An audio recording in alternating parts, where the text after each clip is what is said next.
Todos tienen una opinión. Es necesario dar con los puntos de encuentro. Ver, escuchar, conocer para comprender. Entre punto de vista. Con Alberto Velasco Vera e invitados. ¿Qué tal, amigos? Muy buen día, me da mucho gusto saludarlos y recibirlos aquí en la reanudación de estas entrevistas, en la entrevista Entre Puntos de Vista con su servidor Alberto Velasco y pues invitarlos a que nos sigan a través del portal de cabecera El Timbre aquí en medios de comunicación digitales donde estamos presentes a través de las redes sociales. El día de hoy tengo el gusto de platicar con Santiago Roel, quien es director del Semáforo Delictivo. Santiago, ¿cómo estás? Buena tarde. Buenas tardes, a tus órdenes. Qué bueno, qué gusto. ¿Cómo está esta? Bueno, acabamos de leer aquí el boletín de julio del año pasado, de este mes, de julio, con respecto a este semáforo delictivo. ¿Cómo está México? Esta política de abrazos, no balazos, como que no ha dado resultados, ¿verdad?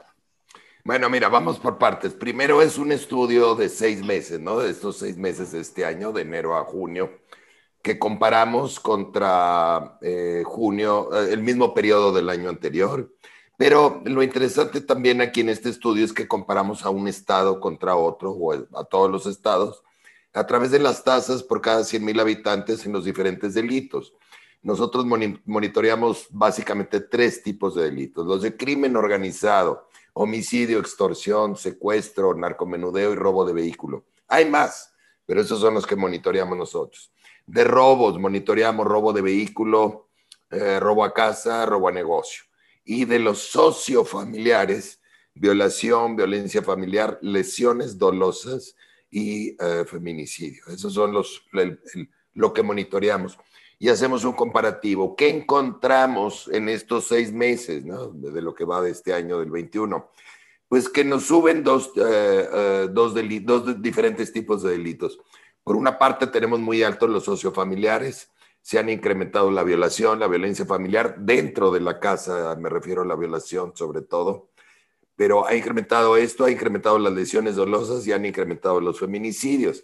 Entonces la pandemia nos ha complicado este tipo de violencia. No es la causa la pandemia, pero viene a incrementar el riesgo por estar confinados en la casa con estrés adicional del tema de salud, el tema económico que también se ha complicado y obviamente pues el estrés de estar confinados.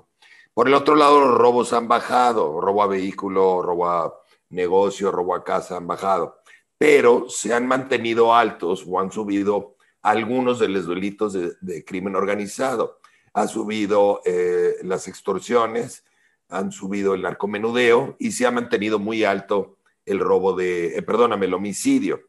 Lo único que ha bajado ahí es el secuestro y bueno, dentro de los robos, el robo de vehículo que está entre los dos, entre patrimoniales y crimen organizado. Pero el homicidio nos llama la atención tremendamente porque, bueno, pues es el más dramático de estos delitos y nos dice mucho, además no hay cifra negra. Es muy raro que haya cifra negra en este tipo de delitos.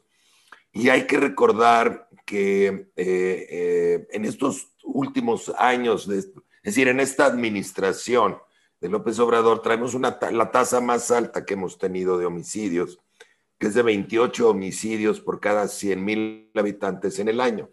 Y esto compara muy mal contra el resto del mundo. El mundo tiene una tasa de 6, nosotros de 28, casi 5 veces superior, y compara mal contra nosotros mismos, porque esta es una de las tasas más altas que hemos tenido, y ya vamos para el 3er año con esta tasa, ¿no? Ese es el panorama general, hay mucho más detalle.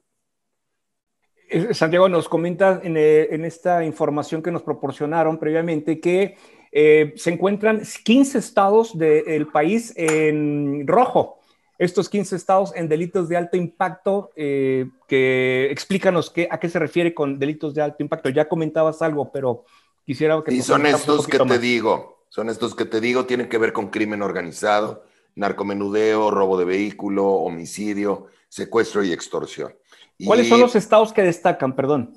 Aquí lo que vamos haciendo es un índice compuesto de todos estos delitos, quién obtuvo la mayor cantidad de rojos. El rojo quiere decir que estás por arriba de la media o de la tasa nacional. Y si estás 2 veces, bueno, pues son 2 rojos, o sea, vas acumulando puntos. Los estados con peor puntuación, déjame decirte, aquí tengo el mapa enfrente, por orden, Zacatecas, Colima y Baja California Baja California son los peores. Luego tengo a Morelos y luego pues te puedo mencionar el siguiente grupo: Sonora, San Luis, Estado de México y Chihuahua, ¿no? Hay más, pero esos son los principales, ¿no? Los que obtienen más rojos. Y es donde pues fueron acumulando rojos en este análisis que te digo. ¿Quién salió arriba? Y hay cosas curiosas. Hay estados que no tienen tan alto el homicidio, pero tienen altos otros de estos delitos. Es raro eso. Y de repente tienes estados como Sonora, en donde el problema fundamental es el homicidio, ¿no? Y el resto de los delitos no están tan mal. O Nuevo León pudiera ser otro caso. Vemos también que, bueno, Yucatán siempre ha sobresalido por ser uno de los estados en donde hay el menor índice delictivo, según cifras también oficiales, no solamente las que proporciona Semáforo Delictivo. ¿Qué otros estados junto con Yucatán están, digamos, en una posición más armónica, más de paz, más de tranquilidad, de seguridad sobre todo? Mira, te vas a sorprender de algunos nombres, pero va por orden de mejor, y luego tengo unos con un solo rojo, pero son Aguascalientes, o sea, Yucatán en primer lugar, 0 rojos, luego Aguascalientes, Campeche, Ciudad de México, Chiapas, Guerrero, Oaxaca, Puebla y Tamaulipas. Esos son lo que llama la atención de este listado, que nosotros ponemos en verde porque solamente obtuvieron un solo rojo en todos estos delitos. Pues sería el caso de Tamaulipas y de Guerrero, ¿no?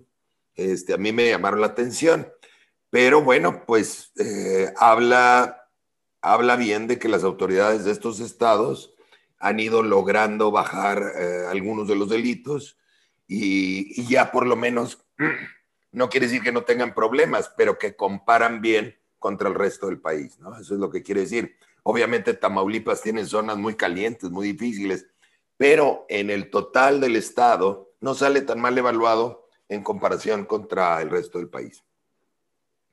Santiago Roel, en estas estadísticas, estos estudios que ustedes realizan, de cierta forma confrontan, ahora sí, los dichos por el presidente, ¿no? Pues, ustedes tienen otros datos. Mira, son los mismos datos. Nosotros también tomamos del Sistema Nacional de Seguridad, pero los metemos a nuestra metodología para que la gente lo entienda, qué es un rojo, qué es un verde, porque si no, pues estamos hablando de cifras y no tenemos contra qué comparar. Nosotros comparamos contra lo histórico, la media histórica, comparamos contra los demás, la tasa por cada 100,000 habitantes, y tenemos la película, ¿no? Cómo va, hay un incremento en el año o hay un decremento. Entonces, damos más elementos y los semaforizamos para que la gente lo entienda. El presidente, como todo político o mal político, porque hay buenos, pero son excepciones, trata de minimizar los temas o trata de distraer la atención o trata de reforzar lo que él ha creído desde siempre, que la Guardia Nacional, que los abrazos y no los balazos. Entonces, yo te puedo decir, sí, obviamente contradice su actitud, y esa es la intención del semáforo, no solamente con respecto al presidente, sino con respecto a cualquier gobernante. Nos las hemos pasado muchas veces peleándonos con algún gobernador o algún alcalde que quiere minimizar o esconder el problema. Bueno, pues para eso es el semáforo. Es un ejercicio de rendición de cuentas, y es un ejercicio o es una herramienta para tomar mejores decisiones. Y lo peor que puedes tener es un gobernante que se resista a aceptar la realidad en cualquier tema, pero más en seguridad, ¿no? Donde hay tanta evidencia. Entonces, de eso se trata el semáforo. Esa es la intención del semáforo, de que partamos de lo que es, de aceptar esa realidad numérica, de que comparamos mal en esto contra el mundo o contra nosotros mismos o simple y sencillamente algo que podamos mejorar, aceptarlo y de ahí, bueno, construir mejores estrategias, ¿no? Probarlas y experimentarlas. En vez de quedarnos tercamente en lo que dijimos en campaña o lo que creíamos que era cierto, bueno, los datos te van demostrando que hay cosas que funcionan y hay cosas que no funcionan. Y aquí hay un punto muy importante, Manuel, que es el homicidio, entre el 80 y el 90% de los homicidios, dependiendo del estado, son narcoejecuciones. Son estas ejecuciones que hacen estos carteles o bandas de la droga en este perenne pleito por el territorio de plata y plomo, y donde las víctimas pues son no solamente entre ellos, hay periodistas, políticos, policías, activistas y obviamente ciudadanos ordinarios, ¿no? Este es un tema de la federación. Este es el tema de la federación. Tú ves estados como Nuevo León o Sonora que hacen buena labor, pero el tema de homicidio es otro. Son estas bandas muy bien armadas, con mucho poder económico, que tienen que ver además con un delito federal, que es el prohibir ciertas drogas, te crea el mercado negro y muy rentable este mercado y le da poder económico a estos grupos. Bueno, pues quien puede enfrentarlos por la fuerza, el ejército, la marina, la Guardia Nacional, pues son federales. Quien debe enfrentarlos, pues es la Fiscalía General por el lado de la justicia. Pero la gran solución a este tema, que es la regulación de las drogas para quitarles el poder económico, pues está en manos de la federación, está en manos del Congreso emitir una ley que regule la marihuana, el cultivo de la amapola, etcétera, ¿no? Hay que aclarar que esta información entonces está basada en el Sistema de Seguridad Nacional, que es Así las es. cifras que se Yo me proporcionan. peleé hace muchos años con Calderón, cuando se le empezó a complicar la cosa a Calderón, y empezó a hacer reuniones y me invitaron a una de ellas, reuniones grandes, pero al final de la reunión podíamos hablar, batallé un poco para tomar la palabra porque eran muchos y le pedí 3 cosas, o le exigí, porque yo no pido, yo exijo cuando es gobierno. Le exigí que publicaran los datos justamente del Sistema Nacional de Seguridad, porque sí los tenían, y me dice, es que se los mandamos al Senado y ellos los... ¿Y el Senado qué? Necesitamos verlo todos tenemos que observar esto, es una contraloría total. Y respondió el mes siguiente, o a los 2 meses, que fue la siguiente reunión aquí en Monterrey, ya tenía publicados los datos y ahí empezamos nosotros a lo que hacíamos en algunos estados, bueno, ahora tratar de hacerlo de manera general. Y ahorita sí lo tenemos, se publican los datos del Sistema Nacional el día 20, a veces este mes fue el día 21 en la mañana, pero ese mismo día tenemos el semáforo delictivo nacional, los estados y los municipios del país. Tenemos semáforos en todos los municipios por arriba de 50,000 habitantes.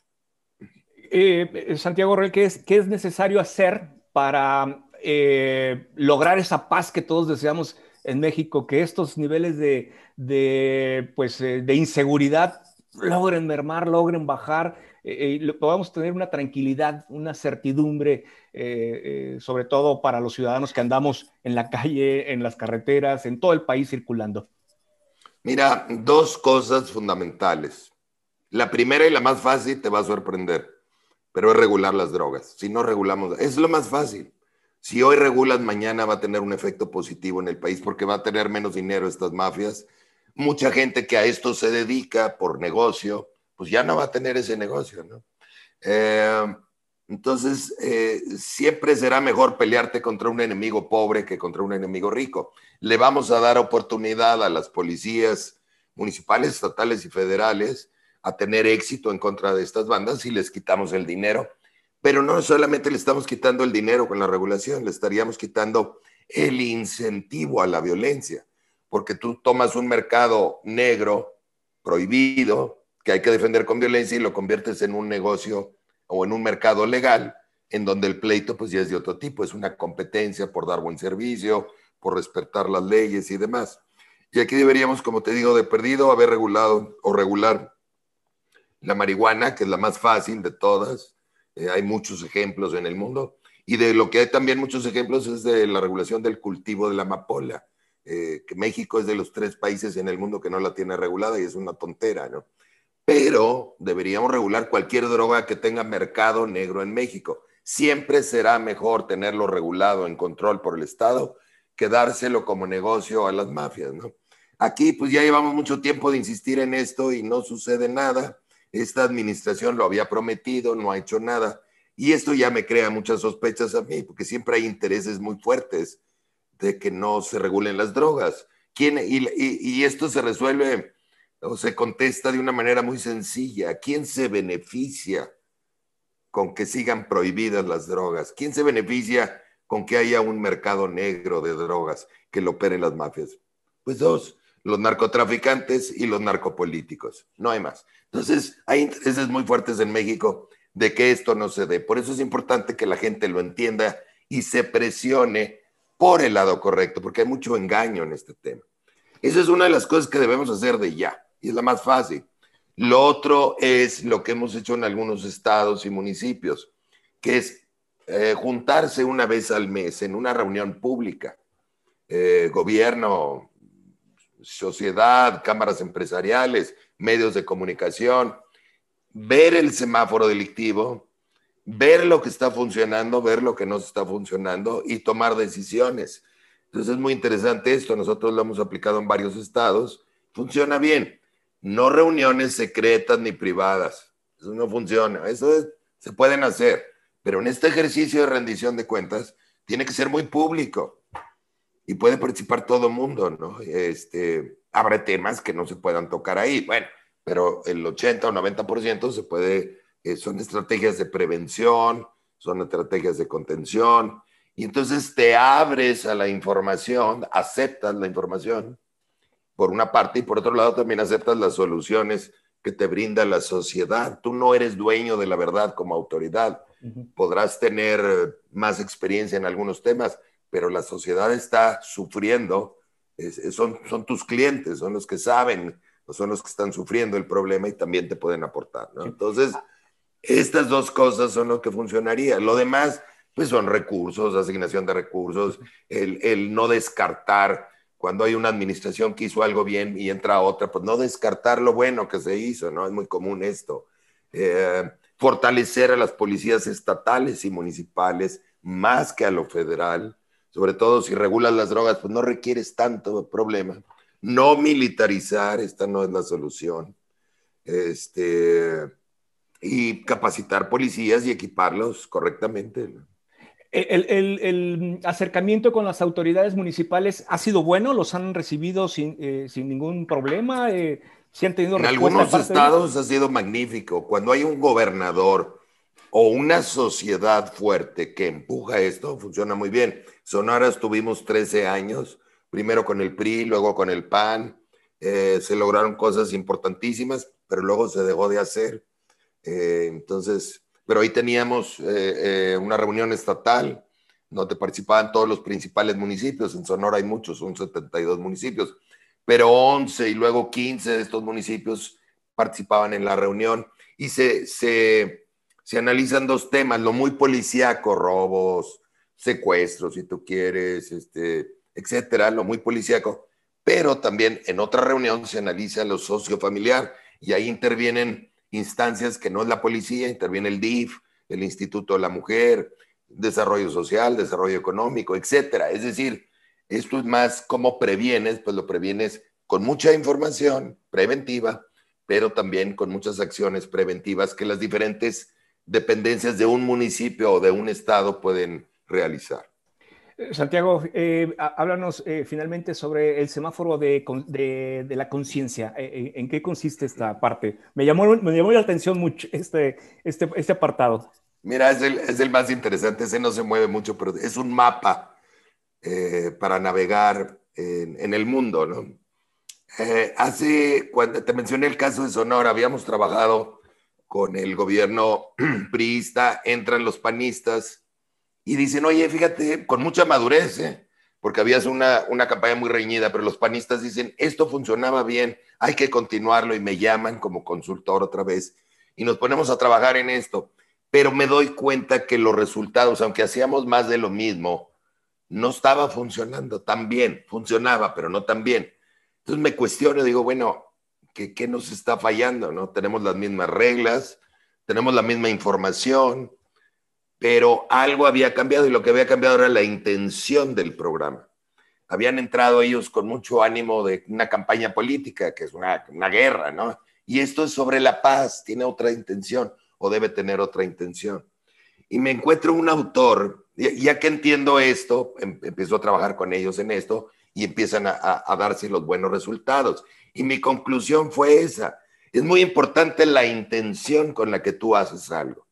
Para que tenga un impacto mayor, en vez de estar en la venganza, en la ira y la venganza, pues puedes enfocarte a la paz, que está mucho más arriba en el nivel de conciencia y tienes más impacto. Y hay un autor que yo me encuentro, David R. Hawkins, David R. Hawkins, ya murió, es un psiquiatra norteamericano que se pone a estudiar la conciencia, algo que tenemos muy mal estudiado en Occidente, y se pone a clasificarlo y él llega a esta conclusión de que hay diferentes niveles en la conciencia y en la medida en que vas subiendo de nivel vas incorporando a más.